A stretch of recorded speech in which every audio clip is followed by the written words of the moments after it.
అందరికీ నమస్కారం. Welcome to Sai Shanmukha trendy vlogs.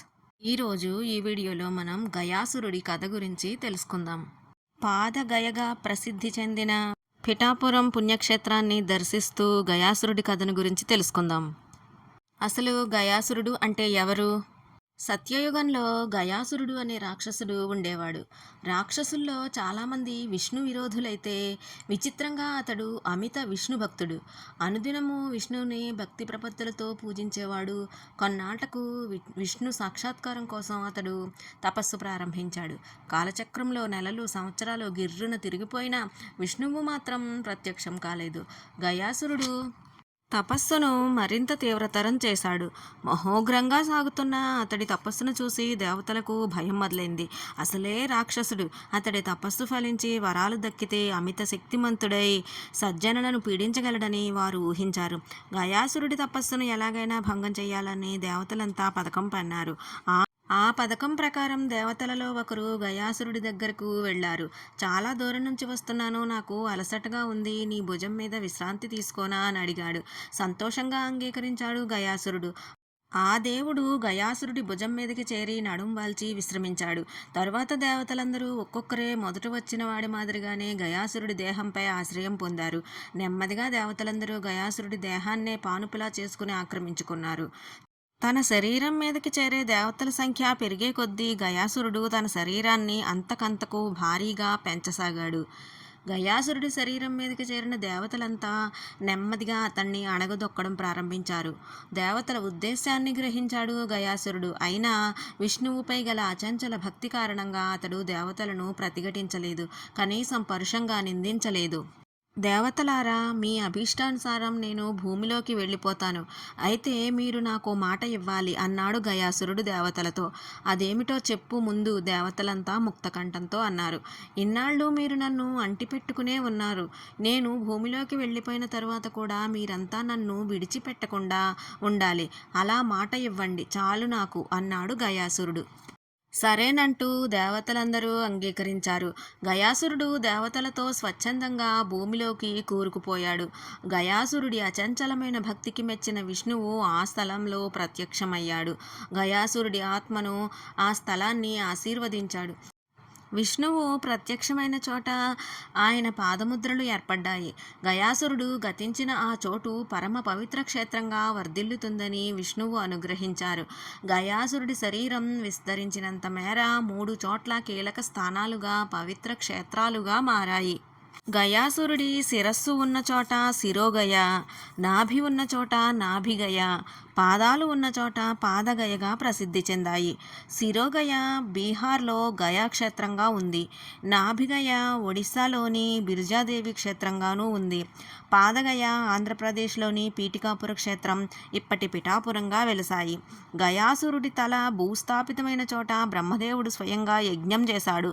గయాసురుడి శరీరంపైనే దేవతలందరూ కొలువుతీరి ఉండడం వల్ల గయాక్షేత్రంలో పితృకార్యాలు నిర్వహిస్తే పితృదేవతలకు మోక్షం సిద్ధిస్తుందని సాక్షాత్తు విష్ణు భగవానులు అనుగ్రహించారు. గయాసురుడి శిరో మధ్య పాద భాగాలు ఉన్న ఏ చోట పితృకార్యాలు నిర్వహించినా పితృదేవతలకు ఫలం దక్కుతుందని ప్రతీతి. త్రిగయా క్షేత్రాల్లో ఒకటి పితృముక్తి క్షేత్రంగా ఖ్యాతిగాంచిన ఈ ఆలయం విశిష్టత ఏమిటంటే, ఇది తూర్పుగోదావరి జిల్లాలోని పిఠాపురం ఎన్నో వందల శతాబ్దాల చరిత్ర కలిగి ఉంది.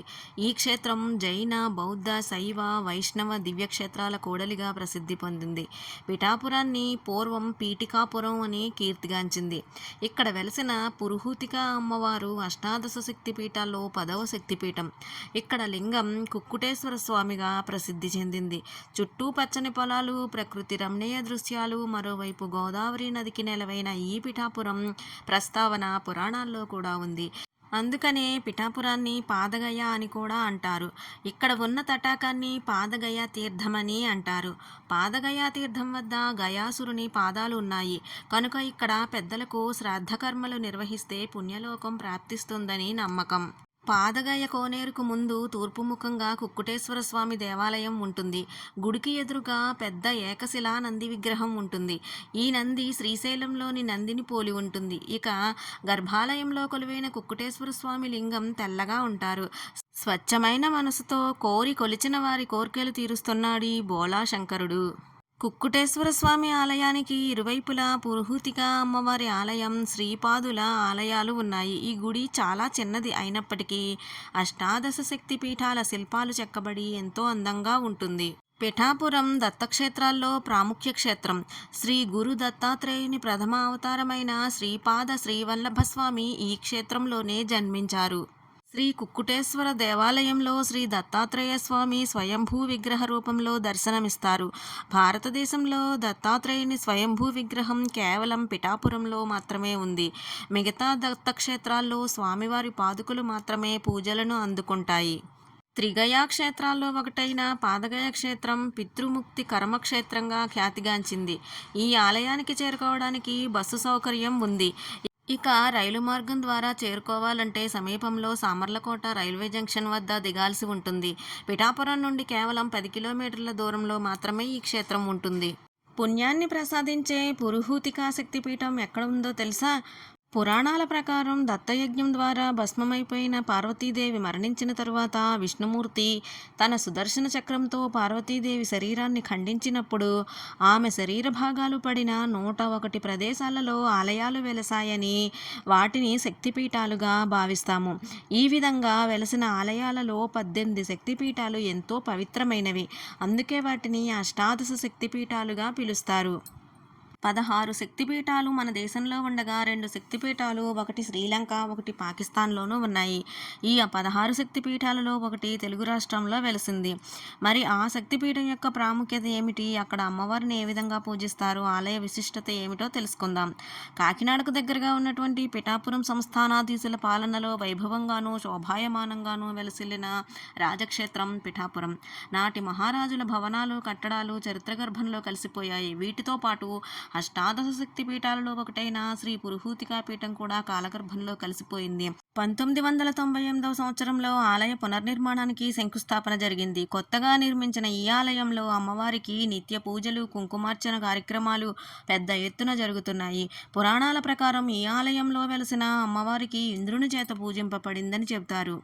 దక్షిణ కాశీగా పేరు పొందిన ఈ ఆలయంలో హోమాలు, శ్రాద్ధ కర్మలు, దేవతార్చనలు, వ్రతాలు మొదలైనవి చేయటం వలన అమ్మవారి అనుగ్రహం చెంది మనకు 1,000 రెట్లు పుణ్య ఫలితాన్ని అందిస్తుందని భక్తులు విశ్వసిస్తారు. ఏది ఏమైనా పుణ్యాన్ని ప్రసాదించే పురుహూతికా శక్తిపీఠాన్ని, గయాసురుడి క్షేత్రాన్ని, పిఠాపురం పాదగయ క్షేత్రాన్ని కనీసం ఒక్కసారైనా దర్శించి తరించండి.